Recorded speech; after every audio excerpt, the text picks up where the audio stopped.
It's now my great honor to share with you a tribute to President Zelenskyy prepared for this occasion by a great friend of the National Constitution Center, the author and columnist George F. Will. Mr. Will is unable to join us this evening, but he asked me to deliver his remarks.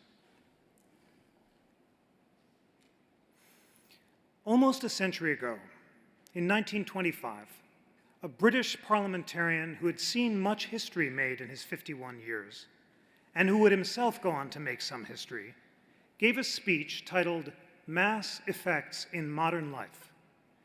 It was his meditation on whether leaders, a few singular people, still matter in the making of history.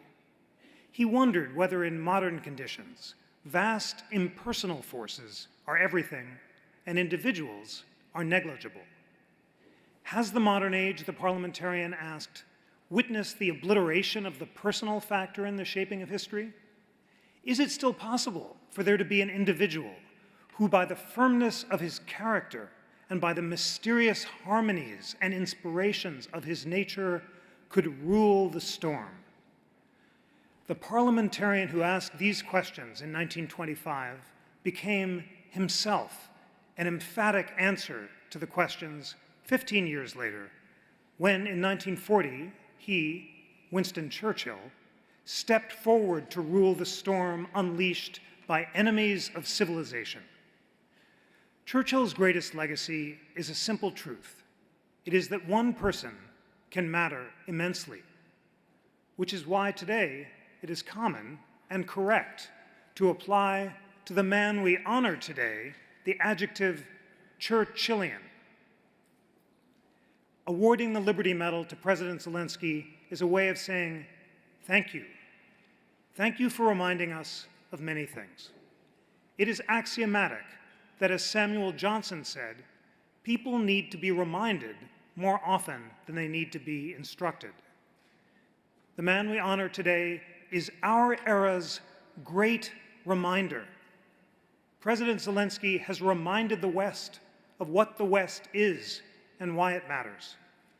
He has reminded us how thin is the crust of civilization, of the rule of law rather than of raw force. But he's also reminded us of how sturdy this crust is and how it can be defended by sturdy people unwilling to see it crumble.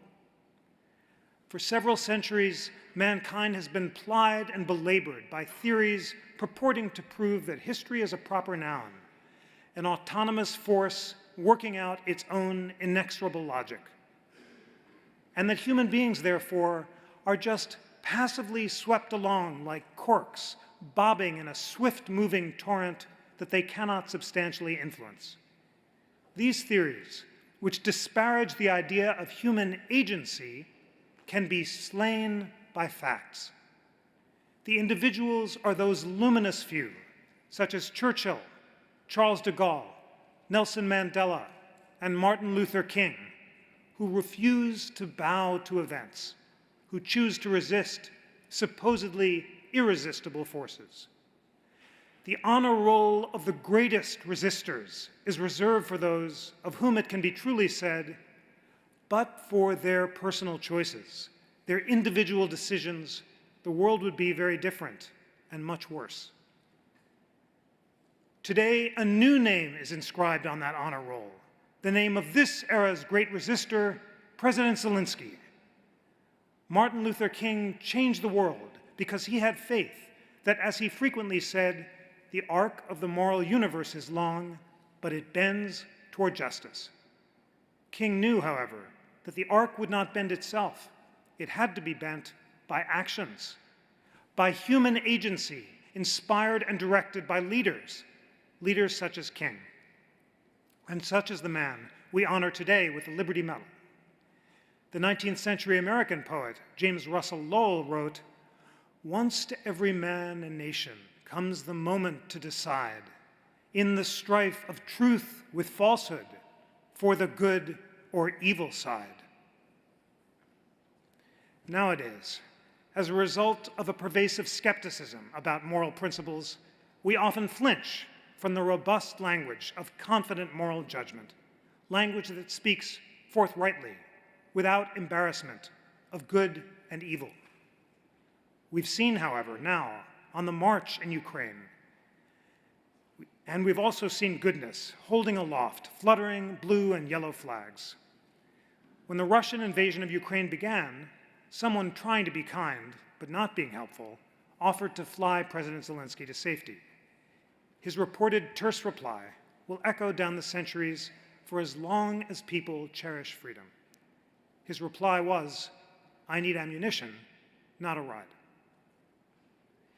And when Russian disinformation operatives disseminated the lie that President Zelenskyy had left Ukraine's capital, he filmed a forward response, "The president is here."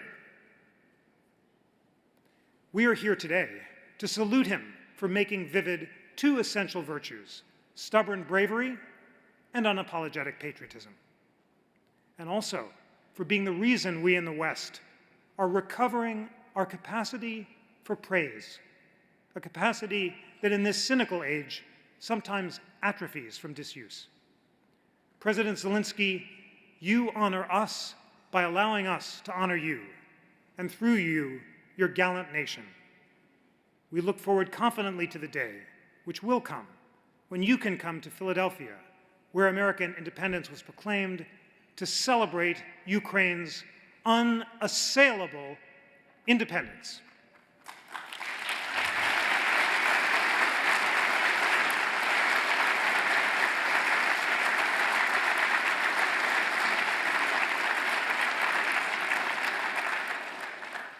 Thanks to George Will for those meaningful words. It was so meaningful to read them.